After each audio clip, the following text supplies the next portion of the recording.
بسم الله الرحمن الرحيم.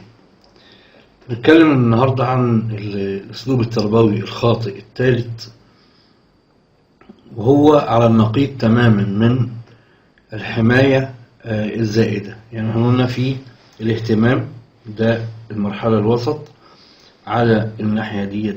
التطرف الأول هو الحماية الزائدة، التطرف الثاني هو الإهمال التربوي والإهمال النفسي والبدني. يعني الاهتمام المادي يعني الإهمال المادي والإهمال المعنوي.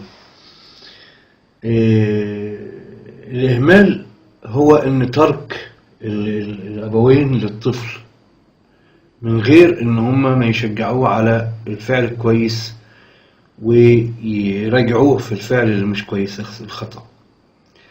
طيب، الأصل إن الطفل بيتعلم إن السلوك ده خطأ ولا صواب منين؟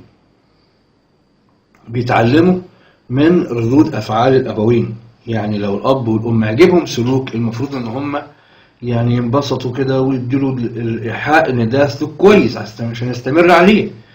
ولما يكون في سلوك خطأ بيدوله رد الفعل إن ده سلوك مستهجن فما تعملوش. فالإنسان بيكون عنده خبرات ان ده سلوك نتيجة فعله عمله، فردوا عليه رد فعل انه استحسان فده كويس نستمر عليه، وعمل سلوك تاني خطأ فيعني رد الفعل بتاعه كان التضرر منه، فالمفترض ان هو ينتهي منه.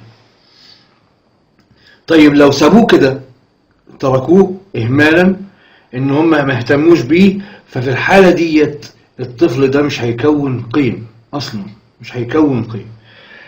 ازاي يجي الاهمال ده؟ الاهمال يجي انشغال مادي، ممكن انشغال الاب مشغول طول النهار مثلا، فما لا بيقدم عمل تربوي خالص، ما بيقدمش اي يعني عائد تربوي على الطفل، مشغول ماديا. انت عملت وبنيت واديت وصرفت وانفقت، لكن فين مردودك التربوي على ابنك؟ انه يتعلم منك ان ده كويس وده وحش منين. فده بيحصل الاهمال.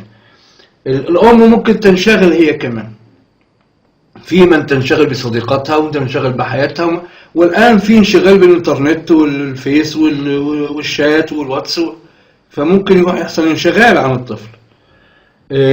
احيانا بيصاحب الكلام ده يعني اهمال الطفل جاي سعيد جدا، عملت حاجة كويسة فجأة يفاجئ ببرود تام وكأنه ما قالش حاجة.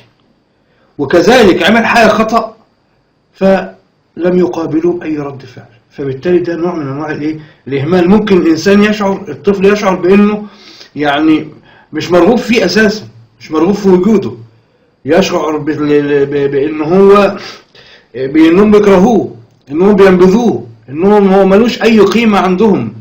فالاحساس ده بيجي للطفل، ان الانسان يشعر بكده، يشعر مثلا ان هو لو كان عندهم مهم كانوا يهتموا بيه، لو كان عندهم له قيمة كانوا يهتموا بيه، انما هم الابن يكلم الاب وهو منشغل تماما، معاه موبايله ومعاه شغال ويتكلم، يكلم الام مشغولة. طب مش احمد شوقي رحمة الله عليه قال: ليس اليتيم من انتهى ابواه من هم الحياة وخلفه ذليلا، ان اليتيم من ترى له اما تخلت او ابا مشغول.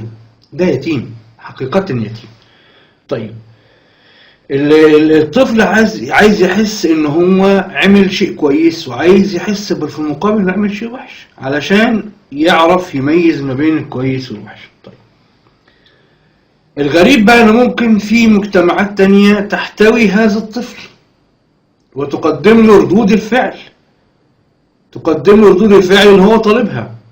المجتمعات ديت زي شلة الأصدقاء، زي شلة النادي، زي أصحاب، زي كذا، هو عندهم له قيمة، هو شايف كده، شايف إن عندهم له قيمة، بالتالي إن هم بيدوا ردود أفعال بيدوا على أعماله ردود أفعال، فبالتالي هو عندهم، شايف إن هو عندهم له قيمة، وعشان كده ممكن يهرب من البيت ويروح لشلة الأصدقاء، حتى لو هرب معنوي مش هرب مادي، هرب معنوي.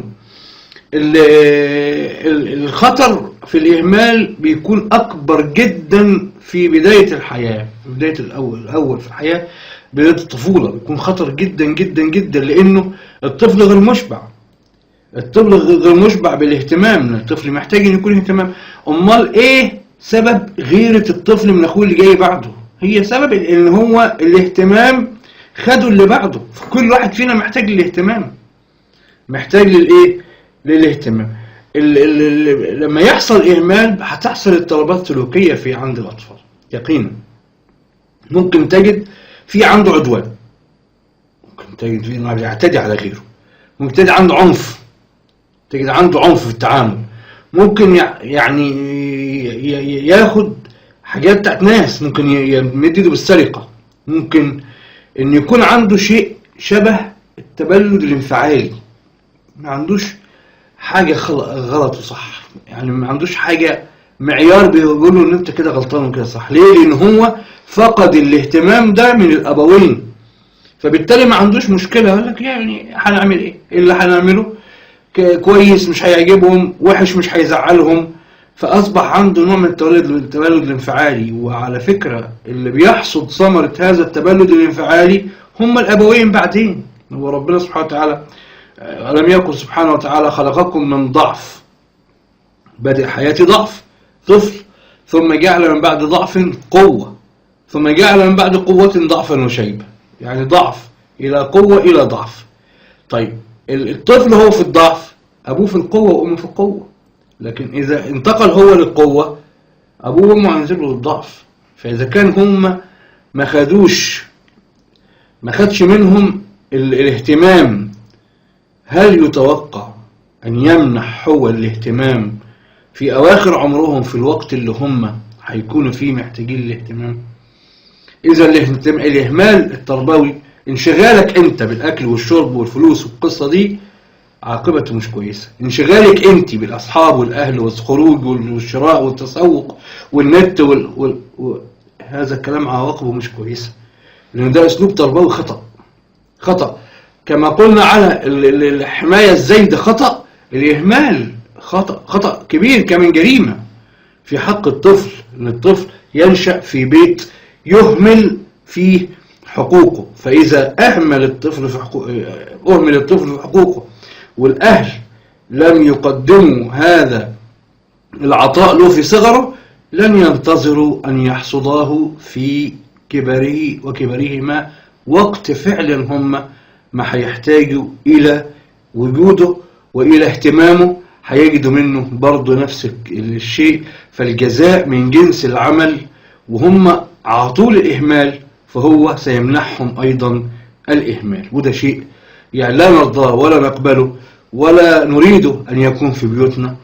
أسأل الله سبحانه وتعالى أن ربنا يصلح أحوالنا وأصلح أحوال أولادنا، وأن يمتعنا بهم، وأن يجعلهم بهم بنا برين يا رب العالمين. وصلى الله على سيدنا محمد وعلى آله وصحبه وسلم تسليما كثيرا.